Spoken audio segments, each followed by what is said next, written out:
BS computer science అంటే mathematics ఉండాలి, MPC students కదా ఎక్కువ బీఎస్ కంప్యూటర్ సైన్స్ ప్రిఫర్ చేస్తుంటారు. అదంటే మీరు బైపీసీ స్టూడెంట్స్ కూడా జాయిన్ అవ్వచ్చు అన్నారు, అది ఎలా సాధ్యం సార్? మనకు కంప్యూటర్ సైన్స్ చదవాలి అంటే మ్యాథమెటిక్స్ నాలెడ్జ్ ఉండాలనేది ఒక థంబ్ రూల్ అయిపోయింది. But mathematics A level mathematics కావాలి కంప్యూటర్ సైన్స్ చేయాలంటే?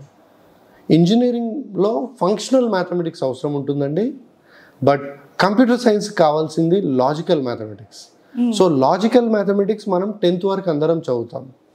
మనకి ఇంటర్మీడియట్లో ఇప్పుడు టీచ్ చేస్తున్న మ్యాథమెటిక్స్ ఏదైతే ఉందో that is more of functional mathematics incline towards pure engineering.